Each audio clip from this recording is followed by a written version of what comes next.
नमस्कार दोस्तों, जय श्री लक्ष्मी नारायण, जय Shiv Shakti. Triple T divine knowledge channel में आप सभी लोगों का स्वागत है।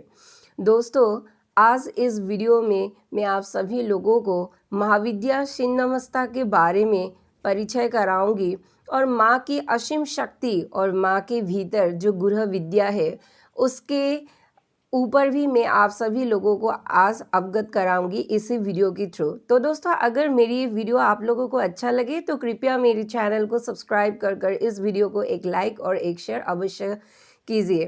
तो चलिए दोस्तों, वीडियो को कंटिन्यू करते हैं। दोस्तों, मेरी दिमाग में आज ये ख्याल आया कि मैंने आप सभी लोगों को विभिन्न महाविद्याओं के बारे में बताया। शायद और भी महाविद्या की परिचय देने में आप सभी लोगों को अभी भी बाकी है, लेकिन आज मैं आप लोगों के लिए जिन महाविद्याओं की अच्छी तरह शोध करके जिनको मुख्य बना के आप लोगों के सामने पेश कर रही हूँ, वह महाविद्या है महाविद्याओं के क्रम में छठी महाविद्या। जी हाँ दोस्तों, और इनका नाम है माता छिन्नमस्ता, अर्थात आप ये भी कह सकते हैं कि महाविद्या छिन्नमस्ता देवी। तो दोस्तों, आखिर माँ का स्वरूप कैसा है इस वीडियो में मैं आप सभी लोगों को बताऊंगी। माँ की पूजा करने में क्या लाभ है, आर्थिक लाभ क्या है, या यूँ कहिए कि आध्यात्मिक लाभ क्या है, और माँ का स्वरूप कैसा है, साधक को कैसा फल मिलता है माँ की पूजा करने से। तो इन सभी तथ्यों को मैं इस वीडियो में आप सभी लोगों को कहूँगी। तो दोस्तों, जो हमारे दश महाविद्याओं के अंतर्गत जो छठी महाविद्या है वो है माता छिन्नमस्ता। दोस्तों, माता छिन्नमस्ता ये जो नाम आप सभी लोगों ने सुनकर रखा है, ये तो आप जानते ही है कि छिन्नमस्ता, छिन्न मीन्स है कटा, मस्ता मीन्स है चीर, अर्थात कटा हुआ सिर जिस देवी का प्रतीक है या जिस देवी का स्वरूप है वो है देवी छिन्नमस्ता। और माता छिन्नमस्ता या महाविद्या छिन्नमस्ता जो है वो माँ को क्यों मतलब छिन्नमस्ता कहते हैं, क्योंकि उनके सिर कटे हुए हैं और सिर से मतलब दोनों उनकी जो सहायिका सखी है डाकिनी और शाकिनी को मतलब रक्त की धारा वो अपने अंदर से उनको दे रहे हैं और वो उनके जो भूख है वो भूख भी मिटा रहे हैं। सिर्फ इसीलिए क्या देवी छिन्नमस्ता को छिन्नमस्ता कहते हैं, या इसीलिए देवी छिन्नमस्ता को महाविद्याओं के छठी श्रेणी में गिना जाता है आखिर? सिर्फ क्या यही बात है? जी नहीं, इसके भीतर और भी बहुत सारे रहस्य है। जी हाँ दोस्तों, माता छिन्नमस्ता रहस्य से भरा हुआ है, इसीलिए इनको रहस्यमयी देवी भी कहा गया है। और सिर्फ रहस्यमयी ही नहीं, माता छिन्नमस्ता विकराल भी है, वो यौन ऊर्जाओं का प्रतीक भी है, अर्थात यौन ऊर्जाओं को प्रतिनिधित्व करते हैं, जन्म मृत्यु को भी प्रतिनिधित्व करते हैं। और इस महाविद्या में विरोधाभास भी पाया जाता है, अर्थात विरोधाभास किस चीज का? दो चीज का, एक है उग्र, एक है शांत। मतलब माता कभी कभी बड़ा ही उग्र स्वरूप में साधक को दिखाई देते हैं और कभी कभी माता शांत स्वरूप में भी साधक को दिखाई देते हैं, या यूँ कहिए कि कभी कभी साधक जो है माँ को उग्र स्वरूप में भी पूजा करते हैं, लेकिन जब उग्र स्वरूप में पूजा करते हैं तो साधक को उस सतन में मतलब उस सतन का भय होता है, और जब शांत स्वरूप में साधक माँ छिन्नमस्ता को पूजा करते हैं तब साधक की जो भीतरी अहंकार है इसका दमन होता है। और असली आंतरिक शांति या आंतरिक सुख क्या है, भक्ति से कैसे मोक्ष तक जाना है, जीवन मृत्यु के चक्र को कैसे पार करना है, इसे जीवन मृत्यु के चक्र को तोड़कर इन सभी गूढ़ रहस्यों का ज्ञान साधक को हो जाता है। किस स्वरूप की पूजा करने से? छिन्नमस्ता देवी का शांत स्वरूप की पूजा करने से। तो दोस्तों, इसीलिए माँ रहस्यमयी भी है, विकराल भी है, यौन ऊर्जाओं का प्रतीक भी है, या यूँ कहिए कि जन्म मृत्यु की प्रतिनिधित्व भी करती है। और सबसे ज़रूरी बात, इनमें उग्र और शांत दो रूप भी पाया जाता है। तो दोस्तों, माँ जो छिन्नमस्ता है, माँ छिन्नमस्ता में असीम शक्ति निहित है। उनके इस स्वरूप के अंदर असीम शक्ति विद्यमान है। और सिर्फ यही नहीं, माँ छिन्नमस्ता के भीतर गूढ़ विद्या भी विद्यमान है, इसीलिए इनको महाविद्या कहा जाता है। और दोस्तों, आप लोग जानते हैं माँ का स्वरूप आखिर कैसा है। माँ का स्वरूप बड़ा ही रहस्यमयी है। माँ को अगर आप आँखों से पैरों तक देखें तो माँ का जो स्वरूप है वह आपको कभी कभी भय भी मतलब दिला सकते हैं, या यूँ कहिए कि भक्ति भी आते हैं मन में, और एक साधक के मन में या भक्त के मन में एक रहस्य को उजागर करते हैं माँ को देखने से। माँ का स्वरूप अत्यंत दिव्य है दोस्तों, अत्यंत दिव्य। और माँ अपने हाथ में खड्ग धारण करते हैं, एक हाथ में तलवार भी धारण करते हैं। माँ का सिर कटा हुआ है और रक्त की मतलब कोशिकाओं से माँ अपने सहायिका डाकिनी और शाकिनी को रक्त जो है वो पिला रही है। और माँ की जो सिर है, माँ का सिर माँ की एक हाथ में ऐसा लेकर विद्यमान है, अर्थात माँ का सिर ही कटा हुआ है, क्योंकि माँ ने खुद ही त्याग किया था इस सिर को। शाकिनी और दाकिनी सहायिका को मतलब भूख में व्याकुल हो रहे थे इन दोनों सहायिका। इनको भूख की संतुष्टि करने के लिए माँ ने अपने सिर को ऐसा काट कर हाथ में रख दिया था। और तीनों धाराएं बहते हैं, दो धाराएं इनकी सहायिका दाकिनी और शाकिनी को पिला रहे हैं माँ खुद, और एक जो मतलब रक्त की धारा है, माँ खुद उस रक्त की धारा को पी रहे हैं। तो दोस्तों, माँ की ये जो रक्त मतलब देने वाली अर्थात पिलाने वाली जो माँ की जो स्वरूप है, इस स्वरूप से ये भी पता चलते हैं कि माँ अपने भक्तों के लिए कितना त्याग की मूर्ति है। जी हाँ दोस्तों, त्याग की मूर्ति। ये स्वरूप इतना त्याग की मूर्ति है, और मतलब मैं आप लोगों को बता नहीं सकती। त्याग के कारण ही तो माँ ने अपने सिर को भी न्यौछावर कर दिया था और अपने ही शरीर के रक्त दोनों सहायिका को पिला रही थी। और दोस्तों, माँ खड्ग धारण करते हैं, ये तो मैंने बता दिया, तलवार भी धारण करते हैं। और विशेषकर जो माँ छिन्नमस्ता है वो कमल पुष्प के ऊपर जो है वो खड़े होते हैं, या यूँ कहिए कि उनके जो पैर है कमल पुष्प के ऊपर विराजमान है। और कमल पुष्प के नीचे रति और कामदेव यौन क्रियाओं में लेते हुए है, कामना वासनाओं में मतलब अधीर होकर। मतलब आप इस स्वरूप से ये भी समझ सकते हैं कि माँ कमल पुष्प के ऊपर पैर रखे हुए है और कमल पुष्प के नीचे रति और कामदेव है। यानी कि माँ की जो मतलब भीतर की जो वासना है, या यूँ कहिए कि जो इच्छा होता है यौन क्रियाओं का, उस इच्छा में माँ ने नियंत्रण कर लिया है उस इच्छा को। तो दोस्तों, मुझे एक बात याद आ रही है, बताना तो नहीं चाहिए लेकिन मैं चलिए बता ही देती हूँ, क्योंकि कभी कभी कुछ चीज़ें बोल देने से मतलब हमारी जो अंतर मन की शंकाएं होते हैं, या हम जब मतलब देवी देवताओं को दोषारोप करते हैं तो ये सब मतलब सुलझ जाते हैं। इसीलिए मैंने इस वीडियो के थ्रू आप सभी लोगों को एकाएक ये बात को मैं बता रही हूँ कि एक चैनल है जागो पंच नाम के, आप लोग तो जानते ही शायद। वो हमारे सनातन देवी देवताओं को बहुत सारे भद्दे मतलब बातें करते हैं या गालियाँ देते हैं। वो जय जोहार का ध्वनि लगाते हैं, जय भीम वाले लोग हैं। तो आप समझ ही सकते हैं मतलब भड़काव कितना है सनातन देवी देवताओं के खिलाफ। तो उन्होंने एक दिन अग्निदेव के ऊपर एक बात कही थी कि अग्निदेव जो है, अग्निदेव भी काम वासना में पीड़ित है। तो उन्होंने अग्निदेव के बारे में ये बोला था। तो मैं आप सभी लोगों को पूछना चाहती हूँ, क्या कोई मनुष्य काम वासना से क्या कभी ऊपर उठ पाए हैं? बताइए, क्या कभी ऊपर उठ पाए हैं? आजकल तो जंगली किस्म के काम वासना में पीड़ित पुरुष या महिलाएं मतलब देखने को मिलते हैं।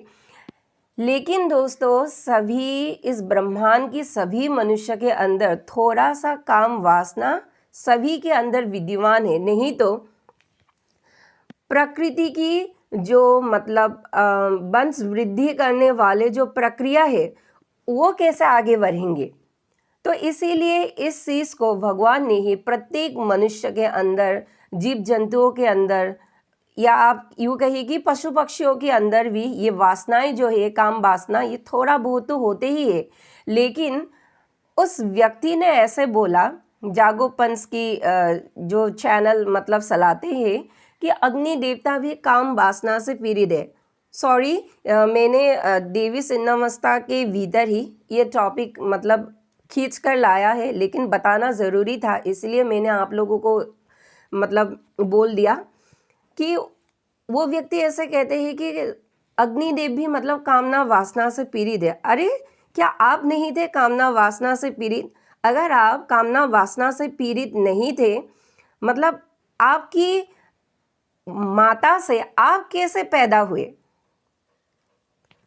पॉइंट नोट करिए दोस्तों, ये जो पॉइंट है ये नोट करने वाली पॉइंट है।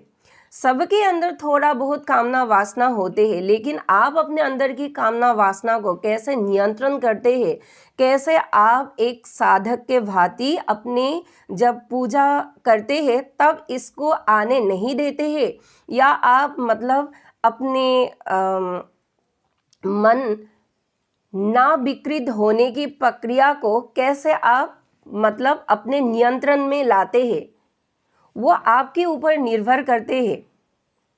तो दोस्तों, मैं उस व्यक्ति को पूछना चाहती हूँ कि उनके माता पिता से वो कैसे पैदा हुए।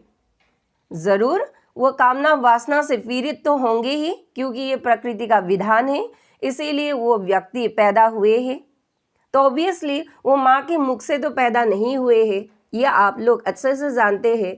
आप लोगों का एज तो 18 से ऊपर होगा शायद, और जिसका नहीं है वो अगर मेरी ये वीडियो मतलब सुन रहे हैं, तो उन सबको भी मतलब प्रकृति का जो बनाया हुआ जो विधान है, इन सब के बारे में भी थोड़ा बहुत नॉलेज जो है वह रखना है। ये कोई शर्म की बातें नहीं है। देवता है इसीलिए कि कामना वासना से पीड़ित नहीं, ये भी कोई बात है क्या? देवता के परिवार नहीं होते हैं, देवता के बच्चे नहीं होते हैं, देवता की क्या पति पत्नी नहीं होते हैं, या देवियों की पति नहीं होते हैं? तो पूरा सृष्टि ऐसे ही तो मतलब चल रहा है, पूरा ब्रह्मांड ऐसे ही तो कायम है। सभी का अपना अपना परिवार है, सभी का अपना अपना संतान है। तो किसी दूसरे की पत्नी के साथ तो बच्चे नहीं है भाई, अपने ही पति या पत्नी के साथ बच्चे हैं, तो ये कुछ बुरा बात नहीं है। तो दोस्तों, कुछ कुछ बातें हमें समझना ज़रूरी है, और कोई कोई यूट्यूबर जनता को ऐसे ही उल्लू बनाते हैं, तो सभी बातों को अच्छे से विश्लेषण आप सभी लोग को करना है। तो दोस्तों, खैर उस इंसान के बारे में मैं बाद में कभी बात करूँगी, लेकिन आज हम छिन्नमस्ता देवी के बारे में बात कर रही हूँ। तो माता जो छिन्नमस्ता है, माता छिन्नमस्ता कमल पुष्प के ऊपर पैर रखे हुए है, माँ खड़ी हुई है, और कमल पुष्प के नीचे रति और कामदेव यौन क्रियाओं में मतलब यौन क्रियाओं में है, उस पोजीशन में है। तो दोस्तों, माँ की जो ये स्वरूप है, माँ की ये स्वरूप हमें ये सिखाते हैं कि माँ के अंदर जो कामना वासना है, या जो मतलब यौन क्रियाओं को जो अपने मन में जो वृद्धि कराते हैं, उस वासना को माँ नियंत्रण करने में सक्षम है। इसीलिए तो माँ ने रति और कामदेव को अपने पैरों के नीचे कुचल कर रखा है। तो दोस्तों, इस बात को समझिए, माँ की इस स्वरूप की गुराहटों को समझिए कि माँ ने क्यों रति और कामदेव को अपने पैरों से कुचला हुआ है। विरोधाभास इसीलिए इस देवी में पाया जाता है दोस्तों, क्योंकि एक प्रकार से तो माँ यौन ऊर्जाओं को प्रतिनिधित्व करते हैं, अर्थात माँ की जो साधक है, माँ की जो पूजा करते हैं, वो जादुई करिश्माएँ अपने व्यक्तित्व में पाते हैं, अपने चेहरे में पाते हैं, खूबसूरती की वृद्धि होते हैं, और यौन ऊर्जाओं की ताकत भी वृद्धि होते हैं माँ की पूजा करने से। इसीलिए माँ को यौन ऊर्जाओं का प्रतिनिधित्व करते हैं, ऐसे कहा गया है हमारे शास्त्र में या देवी भागवत में। लेकिन दोस्तों विरोधाभास इस बात का है कि माँ जैसे यौन क्रियाओं को मतलब वृद्धि कराने में सक्षम है या प्रतिनिधित्व करते हैं, पूरा कंट्रोल अपने अंदर रखते हैं, ठीक उसी तरह इस यौन क्रियाओं को विनाश करने में भी माँ का एक अहम भूमिका है, जैसे रति और कामदेव को किया है। तो दोस्तों माँ की इस स्वरूप में किंचित मात्र भी जो है दोष नहीं है, और माँ की जो भी साधक पूजा करते हैं या जो भी गृहस्थ पूजा करते हैं, गृहस्थ भी पूजा कर सकते हैं। कोई लोग, आप सभी लोगों को अभी तक नकली बाबा, नकली गुरुओं ने शायद ये भ्रम फैलाकर रखा है या आप लोगों को कहा है कि देवी छिन्नमस्ता को पूजा गृहस्थ लोग नहीं कर सकते हैं क्योंकि ये एक उग्र स्वरूप है, इनको पूजा करना खतरे से खाली नहीं है। इन झूठे व्यक्तियों की या झूठे गुरुओं की बातें कभी भी मत सुनिए। माता छिन्नमस्ता को आप गृहस्थ जीवन में रहकर भी आप पूजा कर सकते हैं, लेकिन याद रहे उग्र स्वरूप में नहीं, शांत स्वरूप में एक शिशु बनकर माँ के सामने आप पूजा करिए, एक शिशु के भांति करिए, तब आपके अंदर जो अहंकार है ये दमन होंगे, माँ आप पर ढेर सारे ब्लेसिंग्स जो है वो लुटाएंगे। तो दोस्तों ये तो था नकली बाबा और नकली गुरुओं की फैलाया हुआ मतलब भ्रम। अब आते हैं कि माँ की ये स्वरूप हमें ये सिखाते हैं कि अपने अंदर जो हम जन्मगत तरीके से ये कामना वासना लेकर पैदा हुए हैं, इसको हम कैसे नियंत्रण में अपने अंदर रखें।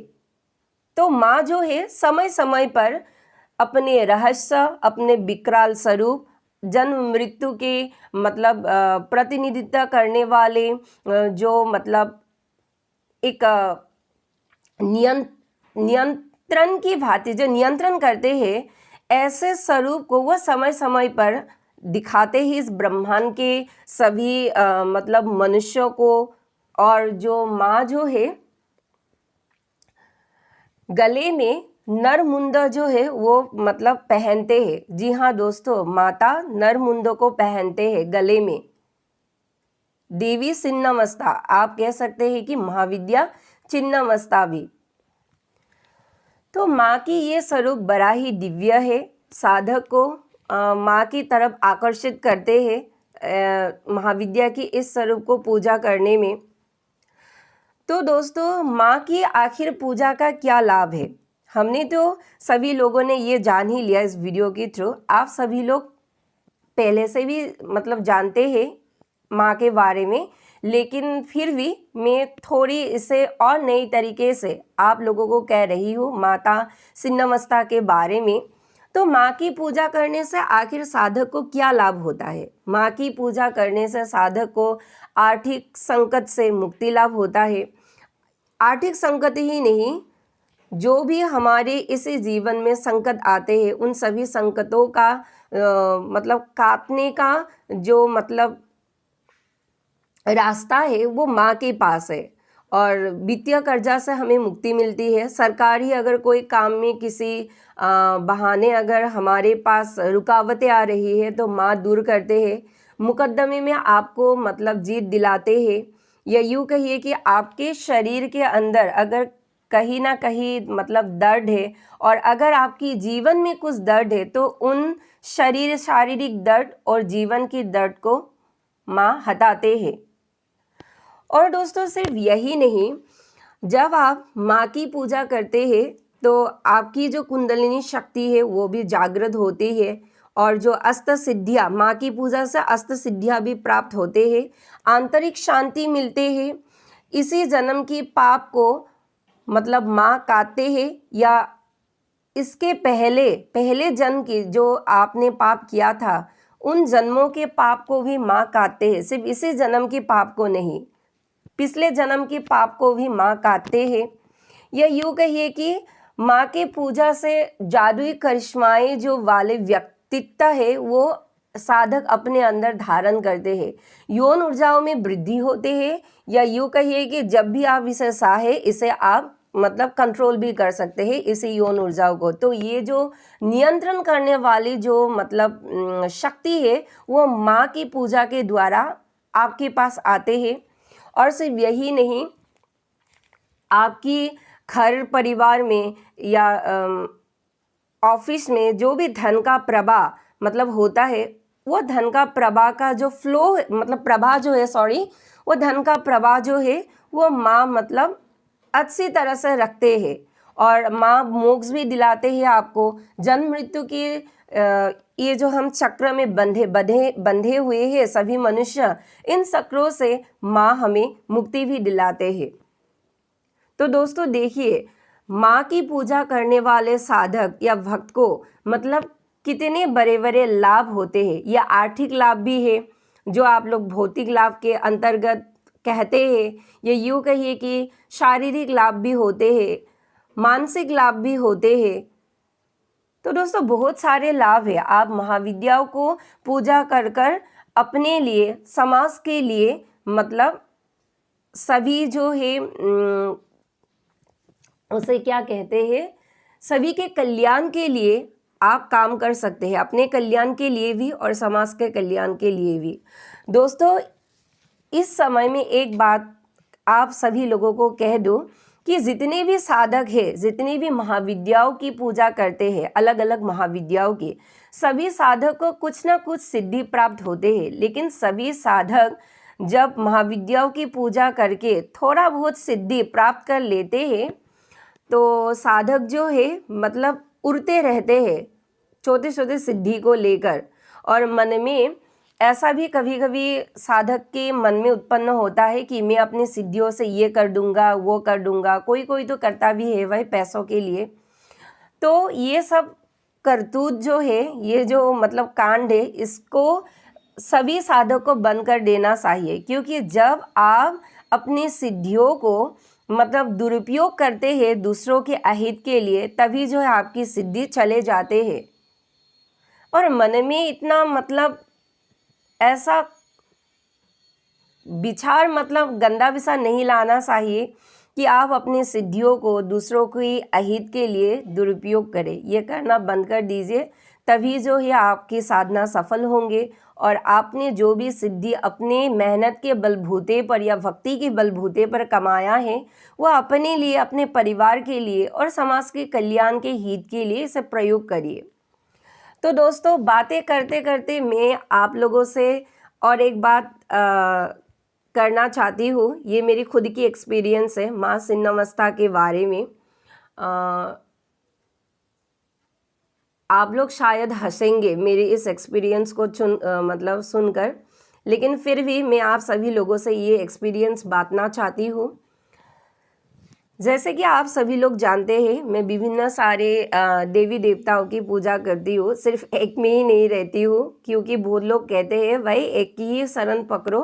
मैं ऐसे वाली माइंडसेट की लड़की नहीं हूँ। मतलब मैं सभी को पूजती हूँ और सभी को समान ही सम्मान, भक्ति एवं दर्जा देती हूँ। किसी को माँ के रूप में देती हूँ, किसी को ईश्वर के रूप में देती हूँ, किसी को अपने भाई के रूप में देती हूँ, या कुछ भी ऐसा मतलब संबंध बना लेती हूँ। ज़्यादातर मेरी जो संबंध है भगवान से माता पिता वाली ही संबंध है, क्योंकि मुझे इसमें अति आनंद आते हैं। तो जब मैं माँ काली की भक्त बनी थी पहले पहले, तभी मुझे माँ काली से भी डर लगती थी। लेकिन बाद में माँ से मुझे अत्यंत प्यार हो गया, क्योंकि मुझे समझ में आ गया कि माँ जितना देखने में मतलब उग्र है, उतना ही माँ अति मतलब भोली है। भोली इन सेंस कि वह मूर्ख नहीं है, वो भोली। मैं इसके बारे में बात नहीं कर रही हूँ। माँ मतलब अपने साधक को या अपने भक्त को बहुत ही प्यार से दुलारते हैं। ये मैंने खुद एक्सपीरियंस की है माँ के बारे में। तो मैं माँ की पूजा करती थी, लेकिन पहले पहले मैं माँ से डरती भी थी उनकी इस उग्र स्वरूप से। लेकिन धीरे धीरे माँ के साथ मेरा जो है एक अच्छा बॉन्डिंग बन गया, और ये इतना गहरा समय के साथ हो गया कि मैं माँ को छोड़कर मतलब रह ही नहीं सकती, ऐसा वाला प्यार। तो वो तो माँ काली के बारे में एक्सपीरियंस है। लेकिन जब मैं माँ काली की पूजा या साधना मतलब कर रही थी, उसी समय जो है माता का ही जो छठी मतलब स्वरूप है, छिन्नमस्ता स्वरूप, माँ की ये स्वरूप ने भी मुझे मतलब अपना दर्शन दिया था। लेकिन आप लोग तो जानते ही है कि कते सिर है माँ का, तो रक्त की धाराएं बहते रहते हैं। तो प्रथम अवस्था में अगर कोई साधक माँ के ऐसे स्वरूप को देख ले तो कोई भी साधक डर जाता है, क्योंकि भाई कलेजे में ताकत भी मतलब चीरिया सरकर ही आते हैं। मतलब पहले पहले तो नहीं आता है इतना मतलब सहने वाले ताकत माँ की इसे उग्र स्वरूप को। लेकिन मज़ेदार बात ये है, जब भी मैं मतलब जब मैंने माँ को देखा था, माता छिन्नमस्ता को सपने में दर्शन किया था, तो माँ बहुत मतलब हंसी युक्त चेहरे की थी, या यूँ कहिए कि माँ हंस रही थी मुझे देखकर। और माँ मतलब ऐसे ममता से ऐसे मुझे मतलब अपने गोदी में बिठाने के लिए ऐसे मतलब इशारा कर रही थी हंस हंस कर कि आओ मेरी गोदी में बैठ जाओ। तो मैंने तो उस वक्त माँ को मतलब समझ नहीं पाया, क्योंकि मैंने सोचा था पहले ये कुछ अलग किस्म की कुछ ताकत है, शायद काली ताकत ऐसा मेरी मतलब भाव था। तो मैं बहुत अचंभित हो गया था, डर भी लग रहा था। लेकिन बाद में मैं इसके बारे में शोध की तो मुझे पता चला, अरे ये तो महाविद्याओं के अंतर्गत छठी महाविद्या देवी छिन्नमस्ता है, जो माँ का ही, माँ काली का ही एक स्वरूप है। तो मुझे बहुत बड़ा आनंद आया कि ये तो माँ ही है, देवी छिन्नमस्ता है। तो मैं अपने मम्मी पापा को भी मतलब बोली कि आज मैंने देवी छिन्नमस्ता को देखा है, माँ इतना ऐसा है। माँ बड़े ही प्यार से मुझे ऐसे गोद में उठाने के लिए बुला रही थी, लेकिन मैं डर के मारे भाग रही थी, सपने में ही। हाँ, सपने में, रियल में तो नहीं है, सपने में ही डर के मारे में भाग रही थी और माँ को ऐसा असंभित तरीके से देख रही थी जो मैंने अपने मंदिर में देखा था। तो मुझे बहुत डर लग रहा था। और उस दिन के दूसरे दिन भी मतलब मैं ये सोच रही थी, अरे ये कैसा स्वरूप है और मुझे क्यों अपने इतने मतलब हंस हंस के अपने गोदी में बिठाने के लिए बुला रहे हैं।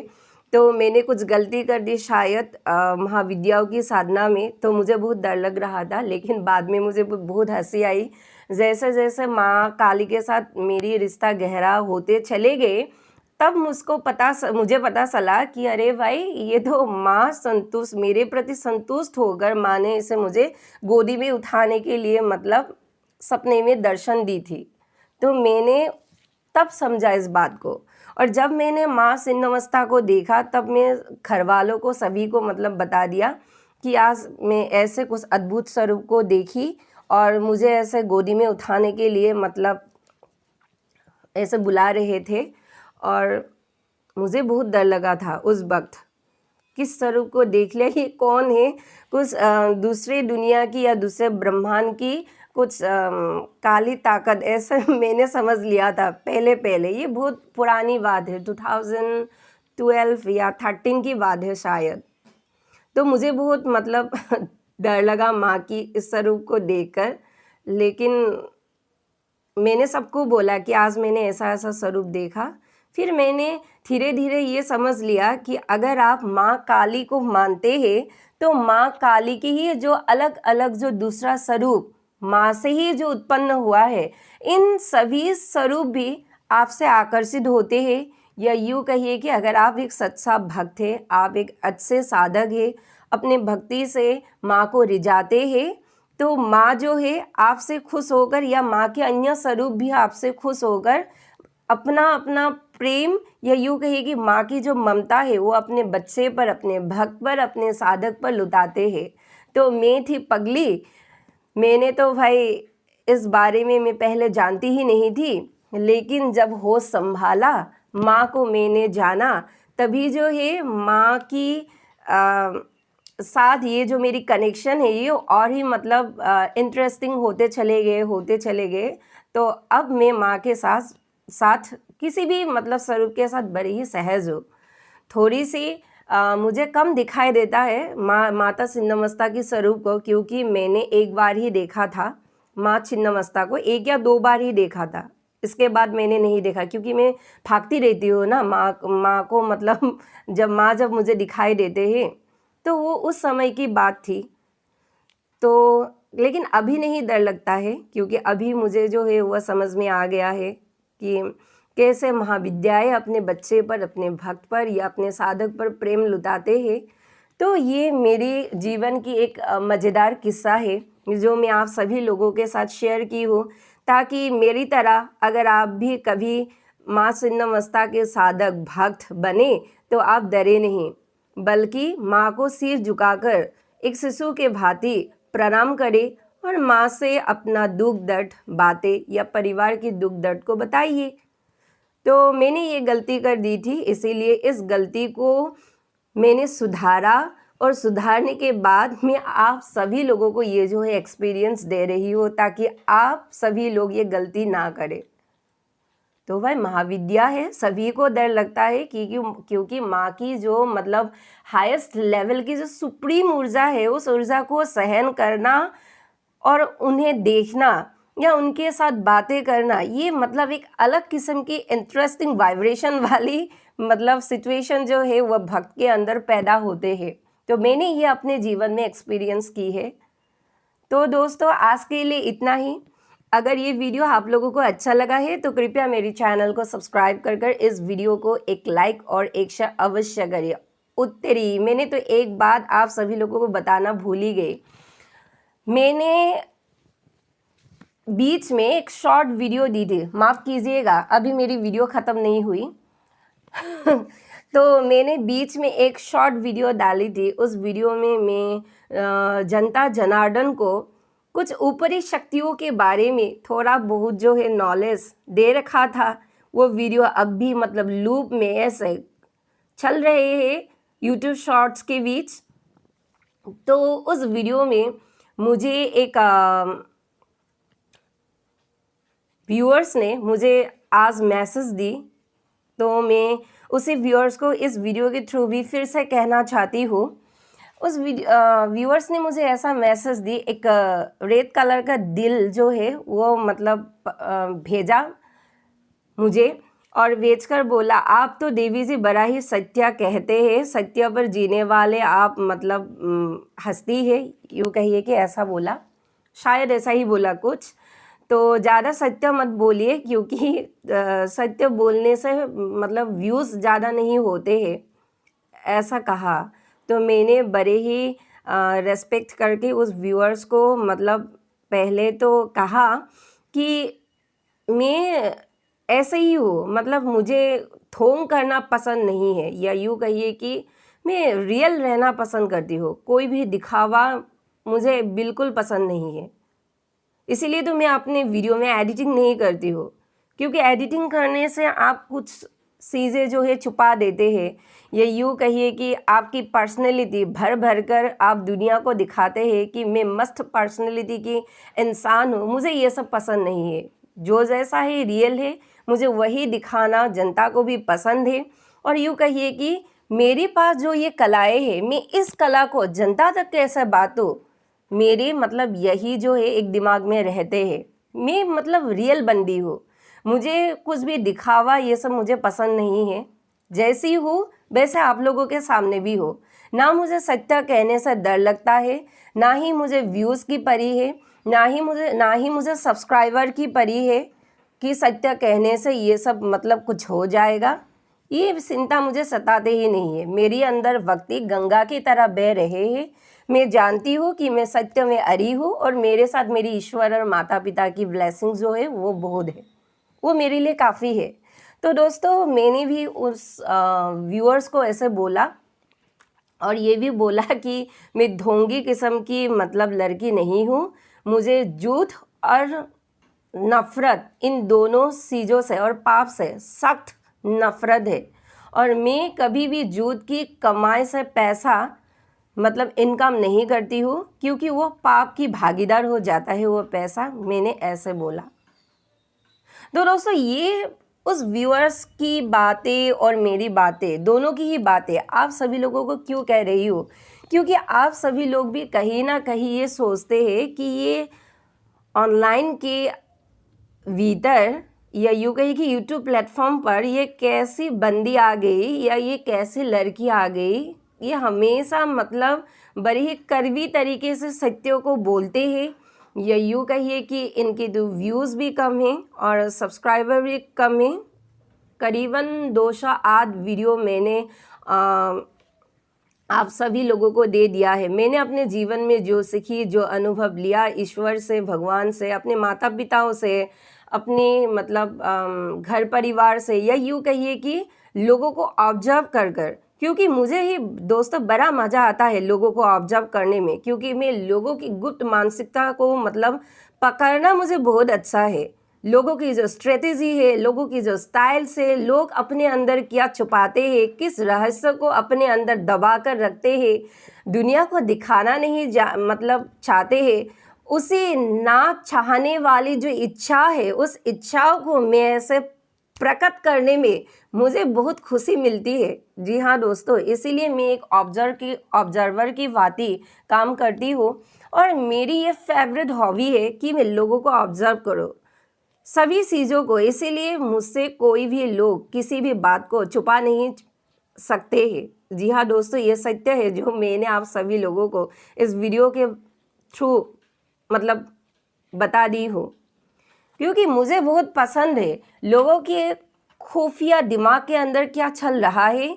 लोग इस सेंटेंस जो बातें करते हैं उस बातों में उतना उसका या उनका कितना इमोशंस भरे हुए हैं, वो झूठ के ऊपर आधारित है या वह सत्य के ऊपर आधारित है, उनका फेस एक्सप्रेशन कैसा है, एक्सप्रेशंस के थ्रू भी मैं लोगों की मानसिकता को पकड़ लेती हूँ। ये मेरी एक दूसरी कला है जो मैं आप सभी लोगों को कह रही हूँ। लोगों को ऑब्जर्व करना मुझे बहुत पसंद है, लोग क्या सोच रहे हैं। अगर आप 2 नंबर में हैं तो मुझे 7 नंबर में बैठना पसंद आता है, समझ रहे हैं ना आप। अगर आपकी दिमाग 2 नंबर की स्पीड से दौड़ रहे हैं, मतलब 2 नंबर का स्पीड तो होता ही नहीं, ये मतलब बहुत ही कछुए सिस्टम है, लेकिन फिर भी मैं बोल रही हूँ। मैंने 2 को ही मतलब आप सभी लोगों के सामने उजागर की कि आप अगर 2 नंबर से सोच रहे हैं तो मुझे 10 नंबर में बैठना पसंद आते हैं, क्योंकि अगर मैं आपकी लेवल से सोचूंगी तो मैं उन सब खुफिया इन्फॉर्मेशन को कैसे बाहर करूंगी, या यूँ कहिए कि देश और दुनिया को कैसे समझूंगी। कोई व्यूअर्स तो मुझे ये भी कहते हैं कि तुम सत्य को फालने आई हो, सत्य को फालो, देश और दुनिया की चिंता मत करो। अरे भाई, मैं नहीं कर सकती ये काम, क्योंकि मेरी डिक्शनरी में ये नहीं है, क्योंकि मैं अपनी भी चिंता करती हूँ, अपने परिवार का भी चिंता करती हूँ, देश और दुनिया का भी चिंता करती हूँ, क्योंकि मुझे ये पसंद है, मेरी ये हॉबी है। देश और दुनिया में क्या हो रहा है, कौन कहाँ मर रहा है, या कौन कहाँ जी रहा है, कौन सा नया मतलब चीज़ें आ रहे हैं, इसको एक्सप्लोर करना, इसको जानना, ये मेरी हॉबी है। तो ये सब करने में मुझे कोई भी आज तक ना रोका है, ना कभी रोक पाएगा, क्योंकि मैं ऐसे ही हूँ। और मुझे मतलब फेक चीज़ें बहुत ही नापसंद है। पाप और झूठ से मुझे कतई रास नहीं आते हैं। इसीलिए मैं आप सभी लोगों को बार बार बोल रही हूँ क्योंकि मुझे वीडियो में एडिटिंग वगैरह बिल्कुल भी पसंद नहीं है, क्योंकि तब जो आप एक अलग भ्रम में पड़ जाते हैं। रियलिस्टिक रहिए जीवन में, हमेशा रियल बनिए। रियल बनने से सभी चीज़ों को मतलब पकड़ने में आप सभी लोगों को सुविधा होंगे। इसीलिए मुझे रियल चीज़ें ज़्यादा पसंद है। जैसा मैं हूँ वैसा ही मैं आप सभी लोगों की हो, मन में कुछ और, मुंह में कुछ और, दिखाने में कुछ और, ये 3 का तड़का मेरे स्वभाव में नहीं है। तो दोस्तों, शायद आप सभी लोगों को मेरे बारे में जो आप सभी लोगों को कन्फ्यूजन थी, उन सभी कन्फ्यूजन को आज मैंने आप सभी लोगों को दूर कर दिया है। और भी बहुत सारे बातें मैं आप सभी लोगों के बारे में जानती हूँ, लेकिन बताऊंगी नहीं। जब भी मैं वीडियो मतलब अपलोड करती रहूँगी, एक एक कर कर सभी का पत्ता जो है मैं खोलूँगी समय आने पर। लेकिन मैं थोड़ा रहस्यमयी हूँ और इसीलिए रहस्य को समय समय पर ही मतलब खोलती रहती हूँ, सभी रहस्य अगर अभी खोल दूंगी तो मज़ा कैसे आएगा, है कि नहीं। आप लोग भी तो देखे, मुझे जेले थोड़ा सा। ज़्यादा समय तो मैंने यूट्यूब प्लेटफॉर्म में नहीं लगाया है, 1 ईयर भी नहीं हुआ शायद। धीरे धीरे समझते जाइए, धीरे धीरे आप लोगों को भी मैं समझूंगी। थोड़ा बहुत तो शायद आप लोगों से ज़्यादा मैं आप लोगों को समझती हूँ, शायद कहीं ना कहीं। तो और भी समय है समझने के लिए, दिखाने के लिए, कहने के लिए। तो आप सभी लोग वो तो मैं राज ही रखूंगी, बाद में खोलूंगी। तो दोस्तों आज के लिए इतना ही। फिर से कहती हूँ, अगर मेरी वीडियो आप लोगों को अच्छा लगा है तो कृपया मेरे चैनल को सब्सक्राइब कर इस वीडियो को एक लाइक और एक शेयर अवश्य कीजिए। जय हरिहर, धन्यवाद।